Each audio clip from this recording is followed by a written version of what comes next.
Excise constable Soumya హత్య కేసులో నిందితులను కఠినంగా శిక్షించాలన్నారు CPI state secretary John Wesley. Fast track కోర్టును ఏర్పాటు చేసి శిక్ష ఖరారయ్యేలా చూడాలని అన్నారు. డ్రగ్స్ నెట్వర్క్ ను కూకటి వేళ్లతో పెకిలించాలన్నారు. హైదరాబాద్తో పాటు జిల్లా కేంద్రాలు, పట్టణాల్లో డ్రగ్స్ మాఫియా అరాచకాలు పెచ్చుమీడుతున్నాయన్నారు. డ్రగ్స్, గంజాయి సప్లైని అరికట్టాలని డిమాండ్ చేశారు జాన్ వెస్లీ. జిల్లా మోస్రా గ్రామానికి చెందినటువంటి ఎక్సైజ్ మహిళా కానిస్టేబుల్ సౌమ్యను డ్రగ్స్ మాఫియా అతి దారుణంగా కారు యాక్సిడెంట్ చేసి హత్య చేయడాన్ని సిపిఎం పార్టీ రాష్ట్ర కమిటీ తీవ్రంగా ఖండిస్తుంది.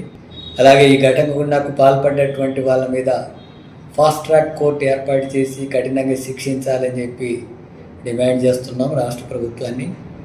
రాష్ట్రంలో ముఖ్యంగా హైదరాబాదు అట్లాగే ముఖ్యమైనటువంటి జిల్లా కేంద్రాలు, పట్టణ కేంద్రాల్లో ఈ డ్రగ్స్ మాఫియా యొక్క అరాచకాలు పెరుగుతున్నాయి. హైదరాబాద్ చుట్టూ రంగారెడ్డి జిల్లా పరిధిలో కూడా చాలా ప్రాంతాల్లో వీటికి సంబంధించినవి ఇప్పటికే పోలీస్ రైడింగ్స్లో కూడా పట్టుబడ్డటువంటి ఘటనలు వస్తున్నాయి.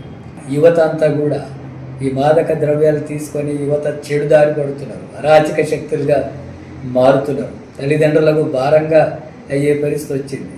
మొత్తం విచ్చలవిడిగా దౌర్జన్యాలకు, అత్యాచారాలకు, మహిళలపై అత్యాచారాలకు పాల్పడుతున్నటువంటి ఘటనలు జరుగుతున్నాయి. కేవలం ఘటనకు జరిగినప్పుడు వాళ్ళని అరెస్ట్ చేసి కఠినంగా శిక్షించేటటువంటి వాటికే పరిమితం కాకుండా ఇలాంటి ఘటనల కారణమవుతున్నటువంటి డ్రగ్స్, ఈ మాదక ద్రవ్యాలని అరికట్టేందుకు రాష్ట్ర ప్రభుత్వం తగిన చర్యలు తీసుకోవాలి.